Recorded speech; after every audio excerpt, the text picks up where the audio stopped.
And welcome into another episode of Tiger Territory, part of the Foul Territory Network, a Short Tigers podcast. I'm Kieran Steckley. With me, as always, is a man who is very intentional with his letters. He's Cody Stavenhagen. How you doing?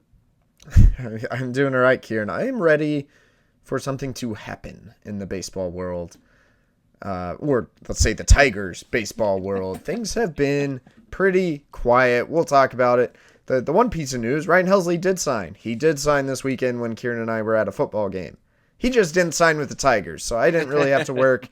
But that was probably the most interesting thing that was on the Tigers' radar. The most interesting thing that had really been reported and that I knew for a fact was legit. And it didn't work out. So as we head into winter meetings about less than a week from today, I think the big question is, what are the Tigers doing? Are they going to do anything? What is next? And are we ever going to get to the point in the offseason where things start picking up? I think yes. I think we're almost there.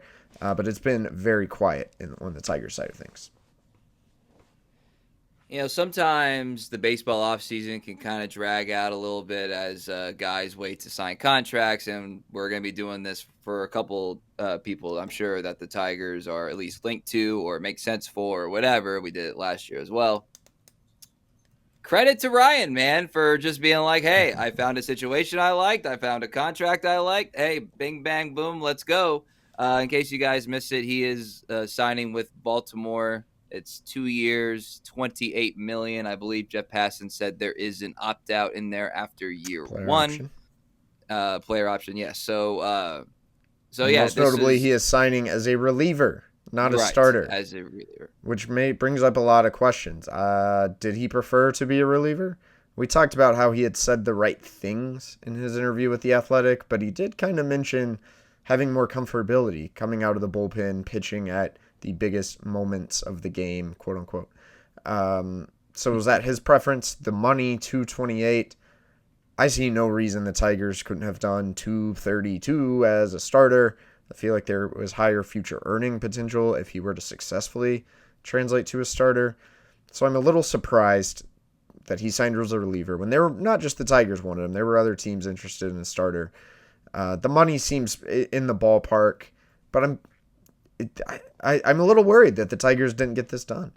I think they are now going to have to pay up more for somebody else, or I worry they could end up with an underwhelming starting pitcher acquisition. Uh, well, okay, a couple of things there. I'm not sure they're gonna pay up for somebody else. They might not pay up for anybody. Like is kind of like the I guess the fear if you're a Tigers fan is that they just like won't pay up for anybody, and there are some situations where they could quote pay up for other positions and kind of go a little bit on the cheaper route with pitching. We're going to be talking about those scenarios throughout this offseason, especially as winter meetings are fast approaching. But yeah, this did not feel like an outbid situation. This did not feel like a out situation. Like Baltimore still has like obviously a lot of talent, but they obviously underachieved last year. The Tigers are a team that I believe would be enticing to any pitcher, especially someone who is signing short term and has flexibility and is going to want to cash in either next year or the year after that.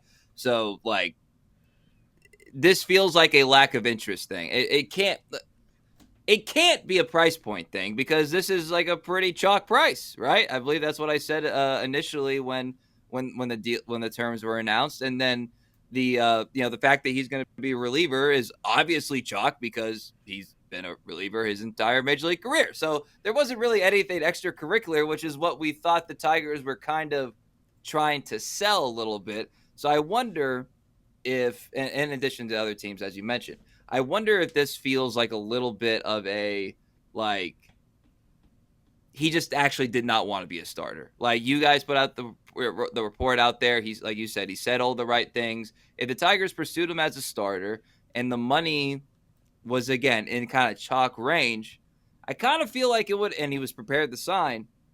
I kind of feel like either A, he didn't want to, or the interest just was a little bit more tepid than maybe we were analyzing from the Tigers side, because this was definitely a doable deal in every facet unless it was starter or bust from the Tigers' perspective. These things, of course, we will not know the full answer to. Yeah, and for the record, I don't have any real insight on how the negotiations with Helsley went down, other than that they did take place. It now And they were makes not me, successful. but like I said, and the more I thought about the Helsley idea, the more I came to really like it. The upside was pretty much unlimited to get a guy who throws 100 and can spin the ball and make him a starter.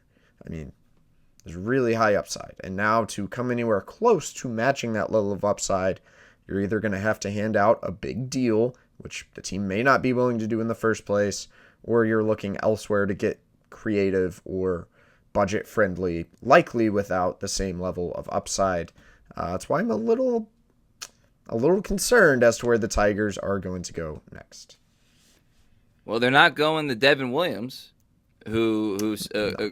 agreed to a contract with the New York Mets, 3 years, $51 million. So now the high-end reliever market is starting to shape up, and guys are leaving the market, which leaves players like Pete Fairbanks, who I believe it was, I had on my notes somewhere, it was Morosi, I believe, who kind of floated out the Tigers are in the Fairbanks sweepstakes. And I went and asked Google AI what a good contract projection would be, and Google AI said 2 for 18, could be 2 for 16, because he's had an injury history, but he's got a solid Google track AI record is not still. yet ready to run a baseball team. I think he's going to get a little bit more.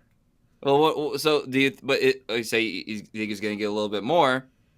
Are the Tigers in on that market for like a Pete Fairbanks type? Maybe not, again, not necessarily specific, but is this kind of like Yes. the tier that they have to target? Well, yeah, especially in the relief market. I think I've been saying the Fairbanks name since a couple weeks after the season. He's definitely someone Yeah. the Tigers have liked, have honed in on a little bit. Now, it sounds like they weren't among the earliest aggressors in his free agency. Now sounds like, according to reporting from Katie Wu and others, that Fairbanks about ready to sign, getting close, could be the next major reliever to go. Morosi dropping that indicates that maybe the Tigers have gotten themselves back in this room, and I think that would be fine. I never really expected them to pay for Devin Williams. Edwin Diaz still does linger on the market, but again, it seems incredibly un-Scott Harris-like to pay I agree. a premium for relief pitching, especially when if you get Fairbanks, and if you re-up with Kyle Finnegan, which there does remain mutual interest there, you still have Will Vest. Like, you can feel pretty good about that. So I think that to go to your point is like, well, what if they don't get Fairbanks? Then what are you doing? Evan Phillips is out there, but then that tier of guys thins out pretty quickly. So I think it's important that they get one of these deals done, whether it's starter or reliever, that they get something done pretty soon. The Finnegan deal is probably the easiest, and maybe Finnegan just wants to see what his market is elsewhere, but there's talks he could want something like 2 years, $20 million. Is Kyle Finnegan actually going to get that? If so, I see why the Tigers might be hesitant. I'm not sure he will get quite that much. I think Fairbanks could exceed $20 million. That's all I'll say. Fairbanks, Finnegan, names to watch in the next week to 2 weeks. I think the Tigers better come away with at least one of those guys and better get it done soon. Yeah. Well, we know that the Tigers under Scott Harris have not been prone to market setting. Like that, and they typically do not want to, and I bet you if this was in 2 months, they could have gotten like a Helsley deal done. They could, and they still might obviously get a Fairbanks done and a Finnegan done pretty quickly. I doubt these negotiations are all that complicated. It's really probably just a couple dollars here or there. Somebody wants an opt out, and then whether the Tigers are comfortable kind of be at the fourth right of the market. They're a little bit out of their comfort zone, the front offices right now, with like things happening a lot really quickly, even pre-winter meetings. The Cobb contract last year, which obviously was during winter meetings, was not a setting contract, right? So like Torres was later. It just feels like this is something that they're going to wait on and either look like geniuses or to their own detriment. So that's just kind of my prediction. Yeah, I mean, Am I they right? signed Jack Flaherty, they signed Alex Cobb around this time of year last year, so it sounds like they like to see things move a little bit, and then they're not afraid to take their shot. I wouldn't be surprised if that plays out again for a third year in a row. And just want to make quick mention, they did bring back a pitcher, Tanner Rainey, on a minor league Stop the contract, presses. and with an invitation to non-roster invitation to Major League Spring Training. So can't say they didn't bring in pitching. So just wanted to make note of that. We are going to take a quick break, and then afterward, we are going to get to the best part of every episode, our contractually obligated Tarik Skubal update. But first, a word from our sponsors. I have a unique holiday gift idea. It is called Superpower because Kratz, they care about you. It's a very unique health platform. It's new and it finally gets you the answers that you need about what's really happening inside your body and what to do about it. I got the answers. I'm on the journey of what to do about it. Why would I not want to give it to one of my loved ones in my life? Give your loved ones something that actually lasts. That's right, Kratz. Better health and more time with you. If you go to superpower.com/gift, you get a free $49 premium gift box with your gifted membership. After you sign up, they'll ask you how you heard about them. Please mention FT to support the show. One simple lab test measures 100 plus biomarkers. We're talking hormones, vitamins, minerals, and so much more. You'll get a full health report and a personalized action plan built by clinicians, including nutrition, supplement, and lifestyle guidance. Get after it, FT fam.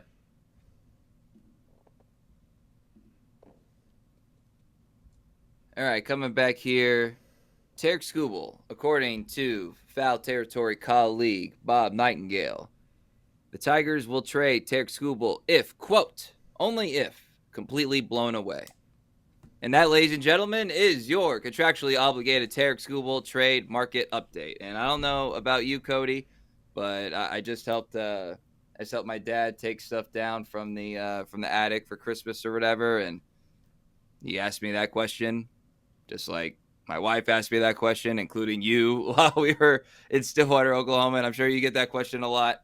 And that's pretty much my answer. So I don't have the inside sources of you guys, but that's my impression, and that is our Tarik Skubal update. Stay tuned for more next week. Yeah, we can probably just keep that on repeat. I'll be interested. Like winter meetings, there's going to be a lot more talk. There's going to be a lot more chatter. Will there be any other rumors? Will it be a completely fake rumor if one comes out?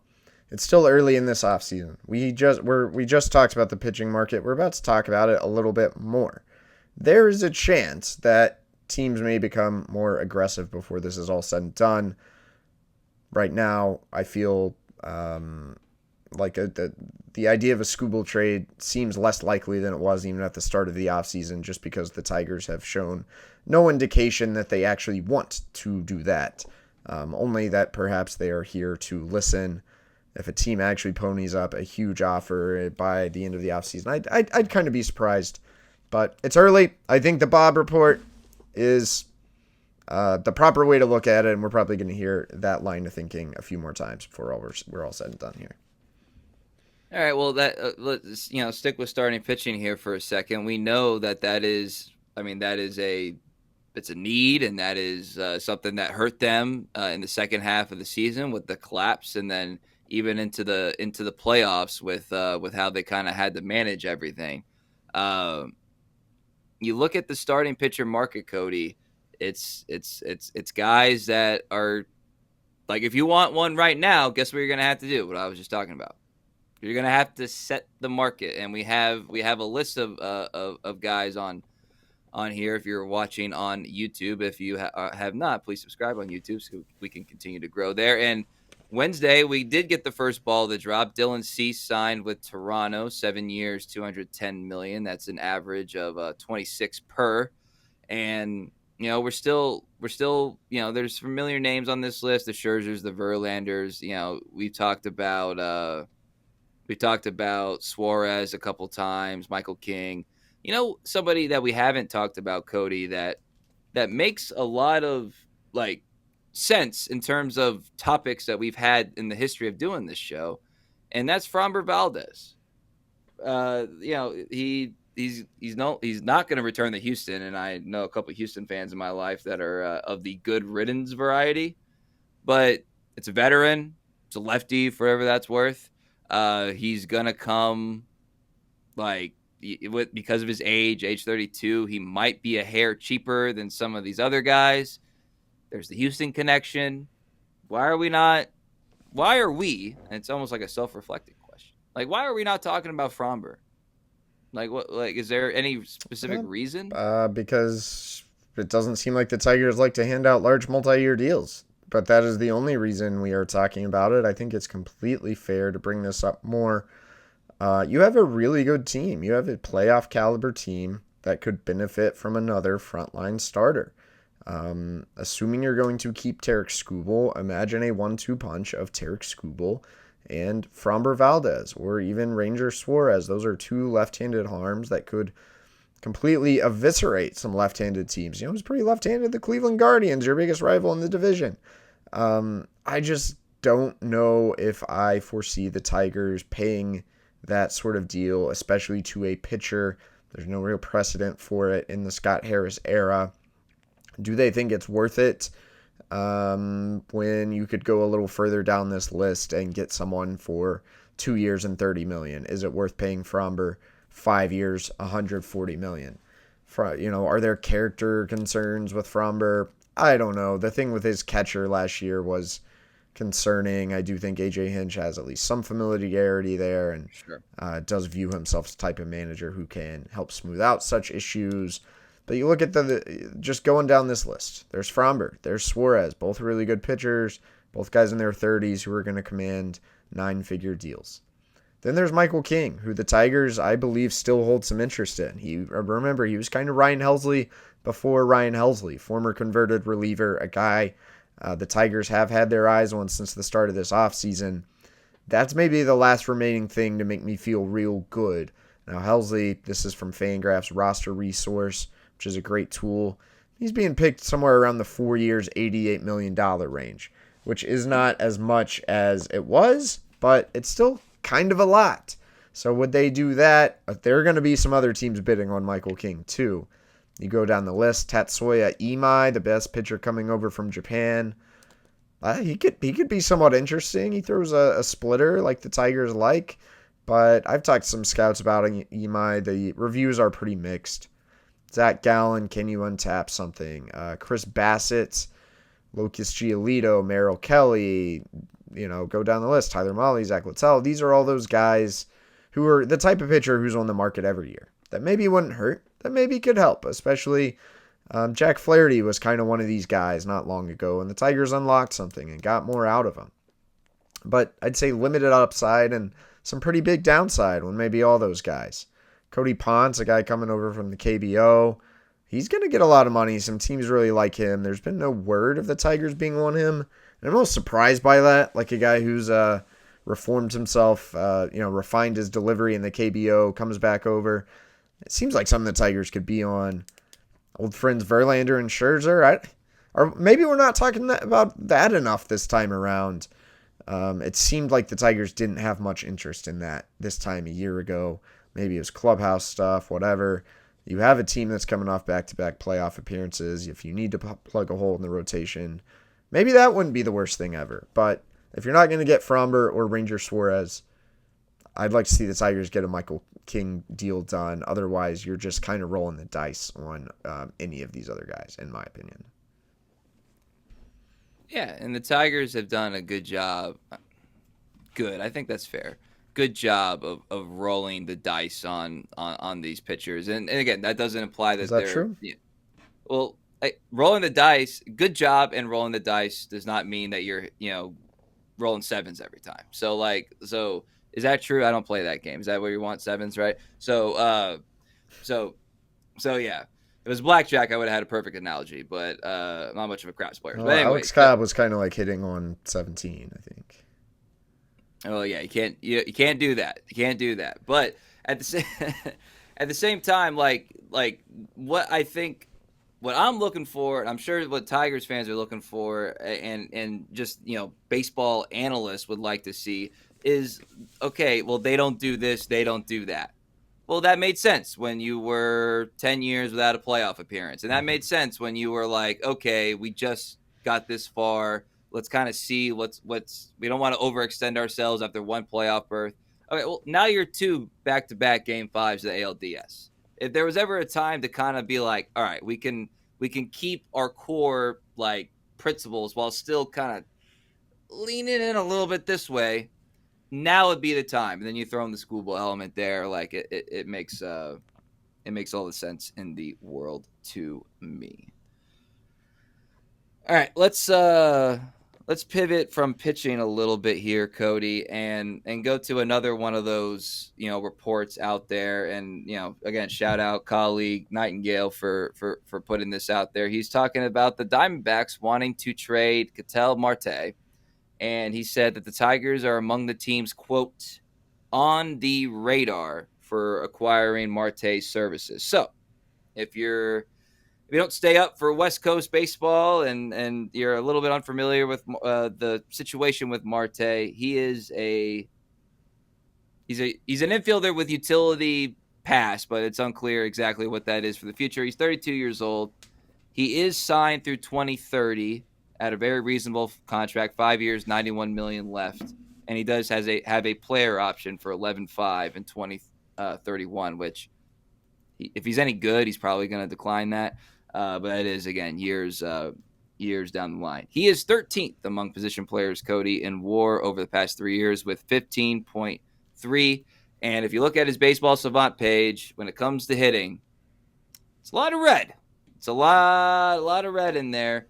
And that would be a move that the Tiger that would feel sort of like a all in for these next several years type move that the Tigers were to make that. So before I get into some scenarios here, what is your reaction to Marte and the Tigers being connected at all? And then we can kind of piece out like where and how it could fit.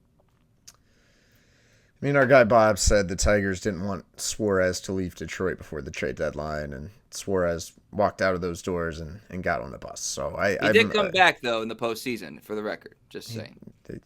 He did. I'm a little more skeptical of this report. Largely, I think Ketel Marte is a very good player. Switch hitter. I think he could make a ton of sense, except Gleyber Torres is coming back. So Gleyber Torres plays second base. Ketel Marte plays second base. Where would Ketel Marte play if you traded him? You could move him around. He does have a utility history. I'm not sure he's been good at any of those positions other than second. He hasn't played much third. And you have Colt Keith, and you have Zach McKinstry, and you have Matt Vierling at third, and maybe you're still in on Alex Bregman or Bo Bichette. So that's all to say, like, it would get complicated. I think it would almost have to mean moving. You could still trade Gleyber Torres, actually, a Gleyber or a Colt Keith. But I think it would have to be a complicated trade, in which case I'm not sure if it's actually worth it. I think it made a lot more sense before you had Gleyber Torres for sure coming back. Well, there's a couple things there. Is Gleyber the same guy and the same stipulation guy go for 2026 that he was in 2025? Does he now see, like, because I'm sure they tempered the market before he accepted the QO. So, like, does he now see, like, hey, if I have a little bit of versatility, can that add to, what would be like my last contract? And then the Tigers didn't want him to play third base last season. Just for the record, that could always change. But last year they did not think his arm would do well over there. Well, I mean, you have to kind of make some adjustments. That's kind of the theme of this whole offseason. You have to make some adjustments to what you want or what you think is best or whatever if you want to take any sort of leap, unless you just have such faith in your projections to get you there, which, given how the team hit in the second half of the season, you have to tweak the formula anyway, right? So you might as well. This would like be one of those like outside the box creative type moves to improve your team, because there's no doubt that Marte on the Tigers makes them a much more dangerous team.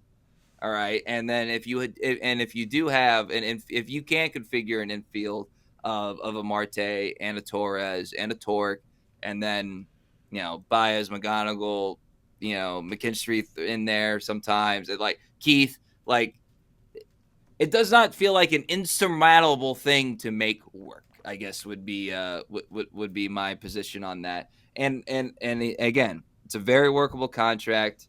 He has his best tools figure to age well. That's the number one thing I was looking for. It's like, oh, okay. Is he a hell of a base runner? Well, actually, no, he's not a hell of a base runner. He was in the 10th percentile in base running run value last season with a 29th percentile sprint speed. Again, there is some infield, outfield versatility there too. So if you wanted to, again, sacrifice some defense, sacrifice a little speed and base running acumen, you could make this work. You would just kind of have to make uncomfortable decisions amongst yourselves as to how this would play out. But again, I would have thought it was probably some uncomfortable decisions to bring in Torres in the first place last season. So this just in from Ken Rosenthal. Remember when I said the Tigers weren't in on Cody Ponce? Probably because he just signed a 3-year deal with the Toronto Blue Jays.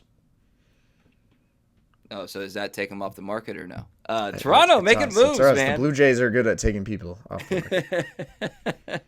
Toronto making moves. You're talking about, are they going to keep on? Hey, you have a taste of success. You didn't get the ultimate. You want more?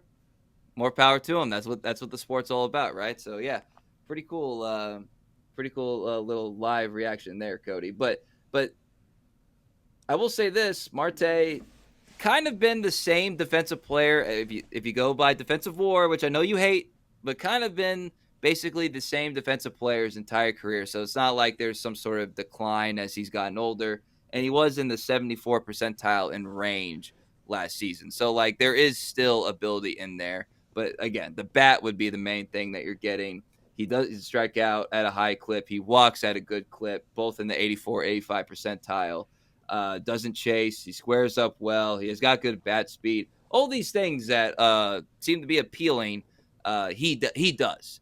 And so if Arizona is willing to listen, I think the Tigers have fully capable of making a competitive offer. And I have some offers, Cody. Would you like to hear them? Let's hear them. I want to know what you're sending over there because I'm skeptical about this whole thing. All right, I got 3 of them.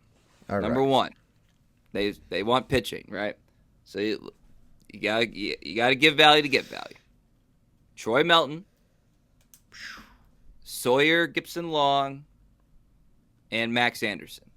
So that's, I think, what we would say is a high-end potential starting pitcher. A guy that's been, another pitcher, starting pitcher, or reliever that you could use in multiple facets that is still young enough that you might be able to see if you can unlock something. And then friend of the podcast, I hate to do this because we talked about it, but Max Anderson, you got to get, it's because I love you, Max. It's because I love you. You got to give value to get value. So that's trade number 1. I just feel like this is, again, controllable contract, really good player. You got to give something. Melton is somebody that as high on him as I am. It feels like that's starting the conversation, but it would get there pretty quickly if you had a conversation with Arizona. I think, Kieran, you were sending the Diamondbacks appropriate value in return. I just don't think the Tigers would trade Troy Melton. I don't think I would want to trade Troy Melton. You are going to lose likely Jack Flaherty, Casey Mize, Tarik Skubal to free agency next year. Do you really want to trade your highest ceiling young starter outside of the ghost of Jackson Jobe? I just don't think I'd be comfortable doing that. And I think that's fair. It would definitely be a hard one. But if you're the Tigers, you make it. Yeah, is that a discussion? If they say this is what we want, is that you have a meeting about it? I think it would probably tie into whatever meetings they had around the trade deadline when it sure sounds like there was talk of Melton and maybe Suarez. So maybe you've already basically had that meeting and you don't need to do it again.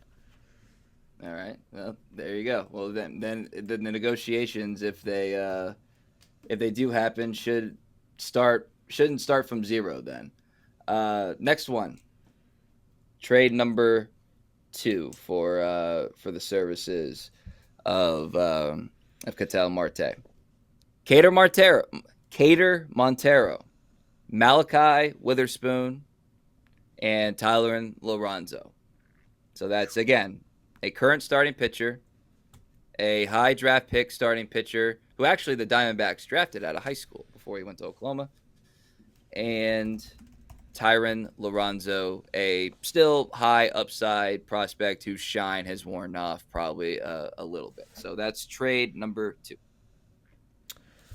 Again, I like that you're sending some stuff over there. Ketel Montero, although maybe he's expendable, he's a guy the Tigers like a lot. He's got some scouts around the league like a lot. Malachi Witherspoon, a fresh draft pick, and a draft pick that the Tigers think could have a pretty solid ceiling.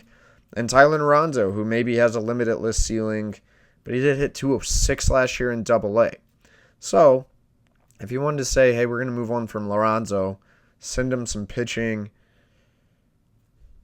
I don't hate it. I don't hate it. You would have to be confident the Diamondbacks like Lorenzo, and be confident that you were actually willing to move a player of Tyler and Lorenzo caliber to get Ketel Marte, who is not a rental. I do not hate that trade. All right. Again, you gotta. I like Witherspoon too, but I think you go long term, you go short term, long term, and then sort of like a lottery ticket in Lorenzo. Yeah, somewhat. What are the Diamondbacks trying to do? They've kind of tried to thread the needle for a while. Montero can help you next year, but you're getting a couple prospects who are multiple years away otherwise. So I don't know if they would like that or not. They've been a tough organization to kind of peg in terms of direction for a while, and they've been very good actually at threading the needle and remaining at least somewhat relevant.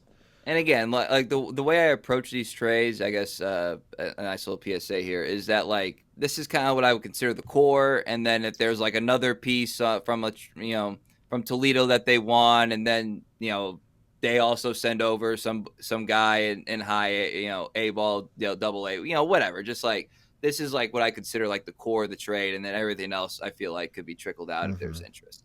So this one actually, I say that, and this one might almost be the opposite, except maybe Arizona might have to send a little bit. Trade number 3. This is we're gonna get help now, and you're gonna get help now. And we're just going to call it good. Casey Mize, Colt Keith. So, infielder under control for multiple years. Obviously, ages are different, but that's a swap. And then Casey Mize, a starting pitcher, an all-star, on an expiring contract. So, if part of this is financial, this is a hell of a financial deal for Arizona, because again, Colt Keith is on a great contract, and he also opens up long-term opportunities for Marte, depending on what they want to do. And then again, Casey Mize, expiring deal, coming off an all-star. Is this a sell high situation for the Tigers front office? And honestly, like, we can kind of get prospects on the fringe and all that stuff. I would kind of say like this, not take it or leave it, but this is kind of it. There's not going to be a lot of heavy negotiations if this is offered, in my opinion. Like, this is what we offer. We can rough out the edges, but this is kind of the core of it. Well, I like where you're going with this trade, because I almost think if the Tigers were to trade for Ketel Marte, it would almost have to include Colt Keith. Colt Keith is a player the Diamondbacks should like, an ascending young hitter, has some defensive versatility. You are trading away a more veteran, overall better player who's a switch hitter, who has some defensive versatility as well. The Tigers, would they do that? I don't know. I don't know that Scott Harris would trade Colt Keith, but to get a player who can maybe be of a more immediate impact in 2026, man, I see it, and I think it would make sense. It would suddenly provide a potential home for either Ketel Marte or Gleyber Torres to play some third base. It would make that whole song and dance a lot easier. To actually get the deal done, is Casey Mize the guy you throw in? I'm less sure of that. The Tigers don't have that much pitching. This would create another hole you have to fill in next season's rotation. And he's only there for 1 year, so how interested are the Diamondbacks? I wonder if you could do this if you threw in Sawyer Gipson-Long, or made it, instead of Mize, made it Ketel Marte and Sawyer Gipson-Long. Then you're sending 3 players back from 1. Is that too much for the Tigers? Depends on your scout on those guys. But I think a deal that included Colt Keith and some form of pitching would not be out of the realm of possibility. Maybe that's just because I like old-fashioned baseball trades. But if you really wanted to do it, I think that would be the route to go. Yeah. And again, it's you have to – this ought to be a trade that if you send offers or if you even complete it, this is a trade that you should be uncomfortable with a little bit. And that's okay. Yeah. That's okay. I'm saying in general, not just like because you're going to have to give up something you like. Like, this is something that you're going to have to be like, okay, is it worth it? Double check the numbers, talk to the scouts, like what, blah, blah, blah. Like, you have to make sure, like, I think this is a trade that you would have to sweat out. And that's okay. I think sometimes when you make big moves, you have to sweat them out, and that's okay. So, and that's ultimately why I'm not sure it's going to happen regardless. Well, we're sweating out this offseason, Cody. I can tell you that much, because we're trying to see if the Tigers are going to make any headlining news, and we'll find out at least a little bit more here in the next week. We're going to talk about more trades on Friday to try to see, like, does this make sense? Does that make sense? Because that's really what all we can do right now. Does this make sense? And then kind of go from there. And we have enough track record with this front office to say, like, it's not like nothing's off the table, but you can get creative with it because they have done it before. So try to get ahead of that market a little bit. All right, Cody, anything else before we jet out of here? No, that covers it all. All right, you can follow us on X, formerly known as Twitter, at Cody Stavenhagen. I'm at Kieran_Steckley, pod page at Tiger Territory _ Instagram, YouTube, trying to grow there. So please follow, like, subscribe, all of our pages so we can continue to grow the show, and go to TigerTerritoryShop.com. Thank you for everybody who purchased something with our Black Friday sale. Appreciate that. And, of course, this shop is still live as well. So for Cody Stavenhagen, I'm Kieran Steckley. Everybody have a great day.